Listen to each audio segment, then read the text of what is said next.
Hello everyone, हमारा platform में आप सभी का स्वागत करता हूं। और आज आप देख रहे हैं कंप्यूटर में मेमोरी ऑफ कंप्यूटर से रिलेटेड एमसीक्यूज। अगर आप जेएसएस सीजीएल की एग्जाम देने जा रहे हैं तो आप लोगों के लिए ये बहुत ही इंपॉर्टेंट है कि आपके लिए ये एमसीक्यूज प्रैक्टिस करना। और आपको बहुत सारे नहीं 20 मतलब लगभग 2000 क्वेश्चंस के एमसीक्यूज प्रैक्टिस कराऊंगा और इसी में से आपका एग्जाम में क्वेश्चंस भिड़ना ही भिड़ना है। लगातार हमारे साथ जुड़े रहिए, आपको समझ में आ जाएगा कि क्वेश्चंस कितने आपको एग्जाम में आ रहे हैं। तो चलिए, सबसे पहले आप पहला क्वेश्चंस यहां पर देख रहे हैं कि एक 1 nibble is equal to bits. कितनी बिट्स के बराबर होंगे? एक निब्बल कितने बिट्स के बराबर होते हैं? 16 बिट, 32 बिट, 4 बिट, 8 बिट। तो एक निब्बल जो है वो 4 बिट के बराबर होते हैं, यानी आंसर जो इसका होगा वो होगा कितना? 4 बिट के बराबर होता है, यानी इसका आंसर होगा 4 बिट। क्लियर? चलिए अगला सवाल की ओर चलते हैं। नेक्स्ट क्वेश्चन में, नेक्स्ट क्वेश्चन है ये रहा आपका, which is not a storage device. इनमें से कौन सा स्टोरेज डिवाइस नहीं है? तो अगर बात करते हैं कि इनमें से कौन सा स्टोरेज डिवाइस नहीं है, तो hard disc, printer, DVD, floppy disk. तो इसमें अगर हम बात करते हैं कि इनमें से कौन सा स्टोरेज डिवाइस नहीं है, तो आप देख रहे हैं हार्ड डिस्क, ये तो स्टोरेज डिवाइस है। प्रिंटर जो है वो आपका स्टोरेज डिवाइस नहीं है ना, ये एक आउटपुट डिवाइस है, यानी आंसर होगा option number B. Clear? Next सवाल की ओर चलते हैं। फटाफट, हम लोग टाइम पास नहीं करना है। आपको 2000 क्वेश्चंस को लगभग प्रैक्टिस कराऊंगा एग्जाम तक में, तो आपको इतनी क्वेश्चंस के प्रैक्टिस होंगे कि आपके कॉन्फिडेंस आएंगे और एग्जाम में क्वेश्चंस आप टिक आउट भी सही कीजिएगा। निम्नलिखित में से कौन सा सबसे तेज गतिशील मेमोरी है ना? Below the following which is the fastest memory. अगर हम बात करते हैं CD ROM, RAM, CPU, register, cash, तो आपको बताए थे, एक क्लास भी दिए थे, थ्योरी क्लास में आपको बताए थे कि रैम है ना, कैश मेमोरी है, आपका रजिस्टर है। तो इसमें सबसे फास्टेस्ट और सबसे छोटा मेमोरी रजिस्टर मेमोरी होते हैं, यानी सीपीयू रजिस्टर होगा इसका आंसर। ठीक है, सीपीयू रजिस्टर होगा इसमें आंसर। क्लियर? आपका यहां पर जैसे इसमें क्या होता है कि 2 से 3 नैनो सेकंड में हो जाएगा। कितना? 2 से 3 नैनो सेकंड में, नहीं सॉरी, 1 से 2 नैनो सेकंड में इसमें डाटा ट्रांसफर होता है। कैश में जो होता है वो 3 से 10 नैनो सेकंड में होता है। रैम में जो होता है 11 से 60 नैनो सेकंड लगता है, ट्रांसफरिंग रेट होता है। तो सबसे फास्टेस्ट किस में होता है? सीपीयू रजिस्टर में होता है। ठीक है, चलिए नेक्स्ट चलते हैं अगला क्वेश्चन में। ये रहा question, which computer memory is used for storing programs and data currently being processed by the CPU. वर्तमान में हो रहे प्रोग्राम और डेटा को संग्रहित करने के लिए कंप्यूटर किस मेमोरी का उपयोग करता है? तो RAM, internal memory, non volatile memory और प्रॉम। तो यहां पर अगर जैसे वर्तमान में जो प्रोसेस हो रहा है ना, जो भी प्रोग्राम और डाटा को संग्रहित करने के लिए कंप्यूटर किस मेमोरी का इस्तेमाल करता है, तो उसमें जो भी आपका कंप्यूटर काम करता है तो उस समय जिस मेमोरी का इस्तेमाल करता है, तो जो वर्क होता है वो रैम में रहता है, जो भी डेटा रहता है रैम में रहता है और वहीं से काम प्रोसेस होता है। तो आंसर इसका होगा रैम मेमोरी में होगा, है ना। रैम का फुल फॉर्म तो जानते होंगे, रैंडम एक्सेस मेमोरी। अगला सवाल चलते हैं यहां पर, ये देखिए, what is the permanent memory built into your computer called. आपके कंप्यूटर में निर्मित अस्थाई मेमोरी क्या है? आपके कंप्यूटर में जो निर्मित होता है पहले से ही जो है अस्थाई मेमोरी, अगर हम बात करते हैं तो मेमोरी 2 प्रकार का होता है, एक प्राइमरी मेमोरी होता है, एक सेकेंडरी मेमोरी।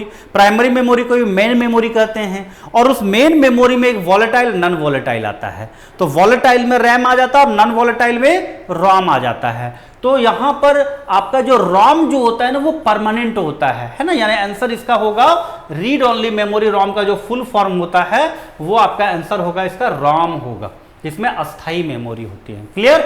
अगला सवाल चलते हैं। सेकेंडरी मेमोरी से रिलेटेड भी मैं आपको बहुत अच्छे से एक क्लासेस देने वाला हूं, और लगातार आपके चैनल में सब्सक्राइब नहीं है तो सब्सक्राइब कर ले और लगातार हमारे साथ जुड़े रहें। During the execution of instruction a copy of instruction is placed in the. निर्देशों के निष्पादन के दौरान निर्देशों की एक प्रति रखा जाता है कहां पर? रजिस्टर में, रैम में, कैश में, रोम में। तो देखिए जब एग्जीक्यूशन टाइम आता है ना, तो एग्जीक्यूशन के दौरान निर्देशों की एक प्रति जो है वो कहाँ रहता है, तो वो रैम में रहता है ना। जब प्रोसेस होता है और एग्जीक्यूशन जो टाइम होता है, एग्जीक्यूशन जो टाइम आता है, तो उस समय उसका एक कॉपी कहाँ पर रहता है, रैम में रहता है। याद रखिएगा इस सवाल। अगला सवाल देखिए, dash is the process of dividing the disk into tracks and sector. Disk को ट्रैक और सेक्टर में विभाजित करने की प्रक्रिया क्या कहलाती है। तो जब हम लोग डिस्क में देखते हैं, जब डेटा हम लोग वहाँ पर जैसे जो डिस्क होता है उसमें ट्रैक और सेक्टर जिसमें हम लोग डेटा को स्टोर करते हैं, तो वहाँ पर ये इसको हम लोग अगर हम लोग बांटते हैं तो क्या होता है, उसको हम लोग क्या कहते हैं, फॉर्मेटिंग कहते हैं। उसको क्या कहते हैं, फॉर्मेटिंग कहते हैं। ठीक है, चलिए अगला सवाल चलते हैं नेक्स्ट क्वेश्चन पे। ये क्वेश्चन नंबर 8 में, which of the following is the ascending order of data hierarchy. निम्नलिखित में से, है ना, निम्नलिखित, यहाँ पे निम्नलिखित होगा, है ना, यहाँ पे निम्नलिखित हो गया है, यहाँ पर क्या होगा, निम्न होगा। निम्नलिखित में से कौन सा डेटा पदानुक्रम के आरोही क्रम में है। तो देखिए, आप जब मेमोरी पढ़े होंगे तो सबसे छोटा यूनिट क्या होगा, उसके बाद उससे बड़ा क्या होगा, उससे बड़ा क्या होगा। तो यहाँ पर आप जो ये आप देख रहे हैं ना फॉर्मेट, तो जैसे बिट है, बाइट है, रिकॉर्ड है, फाइल है, डेटाबेस है, फाइल है, या फिर बिट होगा, बाइट होगा, फील्ड होगा, रिकॉर्ड होगा, फाइल होगा, डेटाबेस होगा, या फिर फील्ड होगा, बाइट होगा। तो फील्ड तो होगा नहीं, सबसे छोटा बिट ही हो जाएगा, है ना। और कंप्यूटर की मेमोरी की यूनिट अगर पूछा जाता है तो बाइट होता है, याद रखिएगा। लेकिन जो अगर हम वर्ड की लंबाई नापते हैं तो सबसे छोटा जैसे बीट से ही होता है ना। तो यहाँ पर जैसे इसमें सबसे सही क्रम अगर हम बात करते हैं तो ये होगा, पहले बीट, उसके बाद बाइट, उसके बाद फील्ड, उसके बाद रिकॉर्ड, उसके बाद फाइल, उसके बाद डेटाबेस में स्टोर होता है। तो इस तरह से आपका सबसे, ये आपका बहुत इंपॉर्टेंट है। इससे एक ही क्वेश्चन में बहुत सारे सवाल पूछ लिए जाते हैं, इसलिए इस सवाल को आप अच्छे से याद रखिएगा। ये बहुत इंपॉर्टेंट है आपके एग्जाम पॉइंट ऑफ व्यू से। नेक्स्ट सवाल की ओर चलते हैं। EEPROM can be use for. EEPROM, यहाँ पर देखिए थोड़ा सा यहाँ पे M छूट गया है, ठीक है। यहाँ पर EEPROM का अगर हम बात करते हैं हिंदी मीडियम में, यहाँ पर M छूटा हुआ है। तो EEPROM किसके लिए इस्तेमाल किया जाता है, तो इरेजिंग द, EEPROM का फुल फॉर्म सबसे पहले मालूम होना चाहिए। तो erasable and programmable read only memory. तो इरेजेबल एंड प्रोग्रामेबल मतलब उसको एक बार इरेज किया जा सकता है, फिर उसमें प्रोग्राम मतलब उसको दोबारा यूज किया जा सकता है। तो यहाँ पर जो आप रोम को सामग्री को मिटा देना, फिर रोम की सामग्री को पुनर्निर्मित करना, या फिर रोम की सामग्री को मिटाना और पुनर्निर्माण करना। तो मिटा देना, फिर उसमें रिकंस्ट्रक्शन होना, ये तो नहीं बोल रहा है, इसमें सिर्फ बोल रहा है कि पुनर्निर्मित करना, लेकिन मिटाना ये तो नहीं बोल रहा। लेकिन एक्चुअल में EEPROM का फुल फॉर्म क्या है, erasable and programmable read only memory. मतलब उसको मिटा सकते हैं और दोबारा उसमें पुनर्निर्मित कर सकते, प्रोग्राम कर सकते हैं। यानी आंसर होगा इसका ऑप्शन नंबर सी, इसका आंसर होगा। चलिए नेक्स्ट सवाल की ओर चलते हैं। नेक्स्ट सवाल में अगर हम बात करते हैं तो which content are lost when the computer turn off. तो कंप्यूटर को बंद, यहां पर अगर हम बात करें कि कंप्यूटर को बंद करने के लिए, है ना, कंप्यूटर को बंद करने के लिए, है ना, कंप्यूटर को बंद करते समय कौन सी सामग्री खो जाती है। जब कंप्यूटर टर्न ऑफ करते हैं तो स्टोरेज, इनपुट, आउटपुट या मेमोरी। तो जब कंप्यूटर जब हम लोग टर्न ऑफ करते हैं ना, तो जो रैम में जो डेटा स्टोर रहता है वो क्या हो जाता है, गायब हो जाता है। मतलब उसका जो डेटा है जो वो मिट जाता है, यानी वो आपका जो है खो जाता है। जैसे बोला जाए तो कंप्यूटर टर्न ऑफ जब होता है तो कौन सा डेटा लॉस्ट हो जाता है, तो रैम में जो मेमोरी होता है, जो उसमें जो डेटा रहता है वो हो जाता है लॉस्ट, यानी मेमोरी लॉस्ट हो जाता है। चलिए अगला सवाल क्वेश्चन नंबर 11 में, the length of word in A personal computer. Personal computer में एक शब्द की लंबाई को क्या कहा जाता है। तो पर्सनल कंप्यूटर में एक शब्द की लंबाई जो होती है वो होती है कितना, 4 बीट, 8 बीट, 16 बीट और 64 बीट। तो हम लोग पहले ही बताए थे कि वर्ड की लंबाई को बीट से नापा जाता है, लेकिन जो कंप्यूटर, जो पर्सनल कंप्यूटर होता है, उससे एक शब्द की लंबाई पहले 32 बीट की आती थी। अब जो है यहाँ पर, अब जो कंप्यूटर पर्सनल कंप्यूटर की आती है वो 64 बीट का आता है। यानी यहाँ पर क्या हो जाएगा, आंसर जो होगा आपका 64 बीट, है ना। पर्सनल कंप्यूटर में एक शब्द की लंबाई कितने बीट की होती है, 64 बिट की होती है। याद रखिएगा ये सब सवाल। अगला सवाल बहुत इंपॉर्टेंट सवाल था, which of the following is the smallest storage, निम्नलिखित में से कौन सा सबसे छोटा स्टोरेज है। हम आपको बताए थे बीट, बाइट, है ना, किलो बाइट, उसके बाद kilobyte, megabyte, gigabyte, terabyte, petabyte, exabyte, इस तरह करके बताए थे ना। तो ये सारा ये आपको याद होगा। तो यहां पर आप देखिए, हम आपको ये भी बताए थे कि जरूरी नहीं कि सबसे बड़ा दे दे, कहीं से भी 4 उठा देगा, बोलेगा कौन इसमें से बड़ा है, कौन इसमें से छोटा है स्टोरेज। तो स्टोरेज कैपेसिटी, है ना, तो हम लोग देखते हैं कि कंप्यूटर में स्टोरेज कैपेसिटी जो है उसके लिए हम लोग सेकेंडरी स्टोरेज डिवाइस रखा जाता है ताकि आपका डेटा परमानेंटली स्टोर हो जाए, है ना। तो सेकेंडरी स्टोरेज डिवाइस के लिए जैसे हम लोग उसमें जो डेटा स्टोर करते हैं तो उसका कैपेसिटी की भी बात करते हैं कि कितना स्टोर करना है। तो उसी तरह यहाँ पर जैसे मेगाबाइट है, गीगाबाइट है, किलोबाइट, टेराबाइट है। तो निम्नलिखित में से कौन सा स्टोरेज छोटा स्टोरेज है, तो सबसे छोटा स्टोरेज इसमें से अगर हम बात करेंगे तो किलोबाइट होगा, क्योंकि किलोबाइट से छोटा बाइट होता है और बाइट ऑप्शन है नहीं। तो यहां पर किलोबाइट, किलोबाइट से बड़ा मेगाबाइट, मेगाबाइट से बड़ा गीगाबाइट, सबसे छोटा ये होगा। अगर हम बात करेंगे कि छोटे से बड़ा के क्रम में, तो सबसे छोटा ये है ना, सबसे छोटा ये हो गया। दूसरे नंबर में गीगा, किलो के बाद मेगाबाइट, उसके बाद गीगाबाइट, उसके बाद टेराबाइट हो जाएगा। अगर क्रम बात किया जाए तो सबसे छोटा ये है, उससे बड़ा ये है, उससे बड़ा ये है, उससे बड़ा ये। क्लियर? चलिए अगला सवाल चलते हैं नेक्स्ट क्वेश्चन में। इस क्वेश्चन का आंसर होगा ऑप्शन नंबर सी होगा सबसे छोटा। नेक्स्ट क्वेश्चन 13 नंबर में, ROM is an example of which of the following, ROM निम्नलिखित में से किसका उदाहरण है। हम आपको पहले ही बताए थे कि आपका जो कंप्यूटर में जो मेमोरी होता है ना, वो 2 प्रकार का होता है, एक प्राइमरी मेमोरी और एक secondary memory. Memory, primary memory को ही मेन मेमोरी कहा जाता है, और मेन मेमोरी 2 प्रकार का होता है, एक वॉलेटाइल, एक नॉन वॉलेटाइल। तो यहां पर जो आपका रॉम जो है वो किस में आता है, तो नॉन वॉलेटाइल में आता है ना, क्योंकि वो रॉम जो है वो अस्थाई होता है, और अस्थाई जो होता है नॉन वॉलेटाइल मेमोरी, अस्थाई मेमोरी कहा जाता है। यानी इस सवाल का जो आंसर होगा ऑप्शन नंबर डी इसका आंसर होगा। Clear? Sorry, option number C answer होगा। चलिए फटाफट हम लोग क्वेश्चंस करेंगे, क्योंकि आप लोगों को कम समय में ज्यादा तैयारी भी करना, प्रैक्टिस आप लोग पहले से भी बहुत जानते हैं। Which of the following has the most capacity, निम्नलिखित में से किसमें सबसे अधिक क्षमता है। तो अगर हम सेकेंडरी स्टोरेज, अगर ये सभी का बात करेंगे तो ये सभी क्या है, सेकेंडरी स्टोरेज डिवाइस है। और सेकेंडरी स्टोरेज डिवाइस में CDR है, CD रीराइटेबल है, DVD है और फ्लॉपी डिस्क है। तो सबसे ज्यादा अगर स्टोरेज करने की क्षमता अगर हम बात करेंगे ना, तो इसमें DVD है ना। तो यहां पर DVD इसका होगा। क्लियर? चलिए अगला सवाल चलते हैं नेक्स्ट में।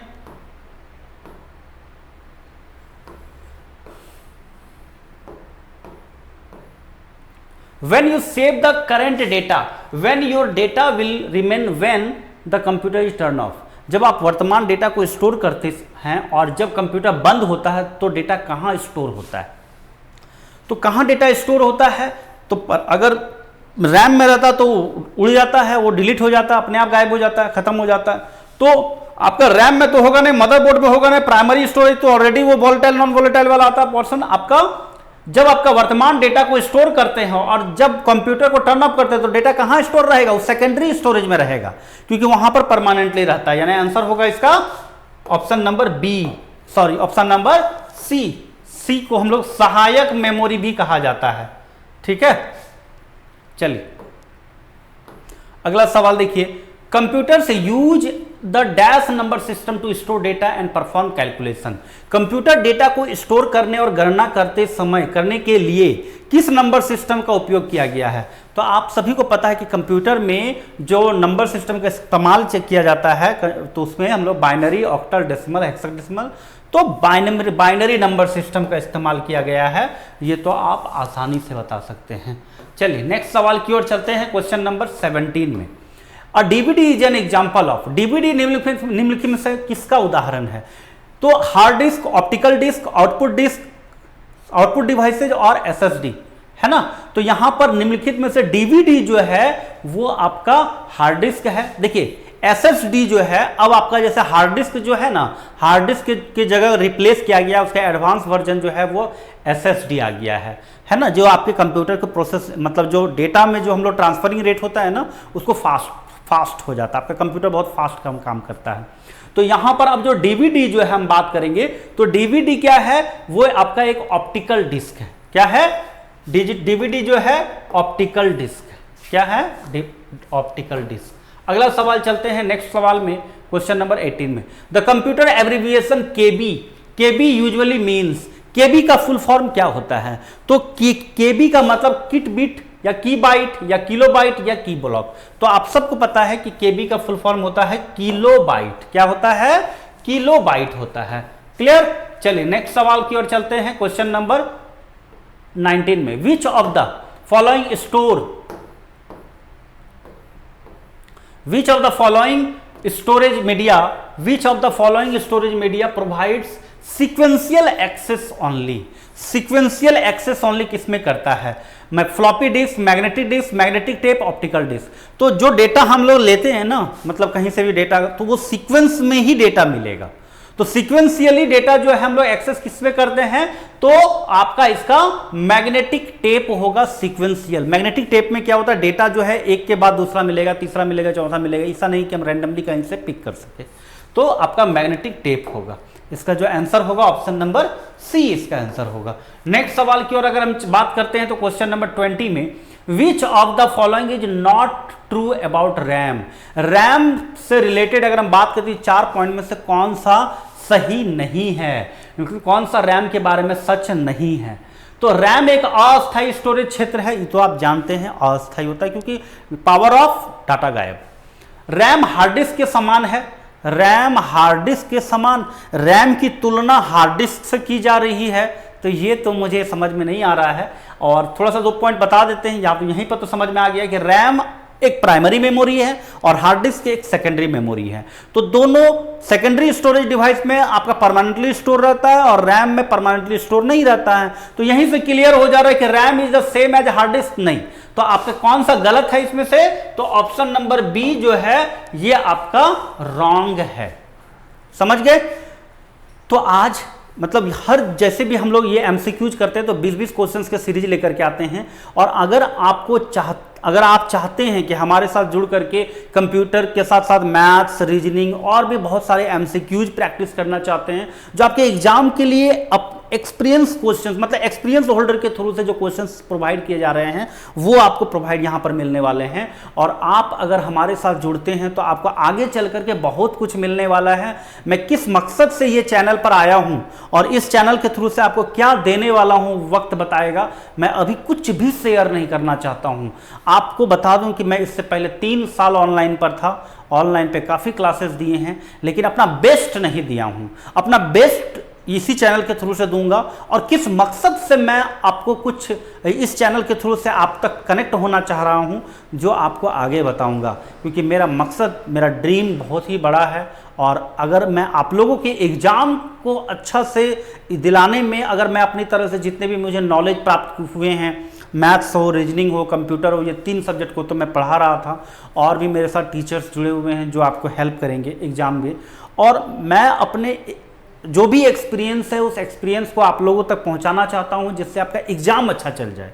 और अगर एग्ज़ाम में जिसका नहीं होता है तो उसके बाद आगे क्या करना है, और आगे चल कर के आप लोगों के लिए मैं बहुत एक अच्छा अपॉर्चुनिटी रखा हूं कि उस पर काम करना चाहता हूं आप सब के साथ मिल करके। इसीलिए हमारा चैनल का ये नाम रखा गया है हमारा प्लेटफॉर्म। मतलब हम सब मिलकर एक बहुत ही बड़े विजन को सक्सेस करने के लिए लगेंगे, और वो हमारा प्लेटफॉर्म होगा, ये मेरा नहीं, हम सब का प्लेटफॉर्म होगा, जिसके थ्रू से आगे चल करके बहुत सारे स्टूडेंट्स को एक बहुत सारी उम्मीद जगेगी, जिसके थ्रू से वो अपने लाइफ को अच्छे से, फ्यूचर को ब्राइट बना पाएंगे।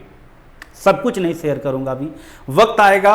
पहले तो अभी सीजीएल एग्ज़ाम अच्छे से दिलवा दूं, एग्ज़ाम अच्छा से पार हो जाए, उसके बाद ये सारे एग्ज़ाम जितने भी झारखंड में होने वाले हैं सभी एग्ज़ाम पार हो जाएं, और उसके बाद उस स्टेज पर आऊँगा जिस चीज़ के लिए मैं इस चैनल को क्रिएट किया हूँ। और मेरा सपना आज से नहीं, 5-6 साल पहले से इस जो सोच के साथ मैं ऑनलाइन पर आया था, किसी कारणवश उसको मैं आज तक पहुंचा नहीं पा रहा था, इसी चैनल के थ्रू से अब आप तक मैं हर चीज़ पहुंचाऊंगा जो मेरा अपना 10-12 साल का अनुभव था। जुड़िए हमारे साथ। अगर आप हमारे साथ जुड़ते हैं तो डेफिनेटली आपको हर चीज़ मिलेंगे, और जो मैं कमिटमेंट करूंगा वो पूरा करूंगा इस चैनल पर।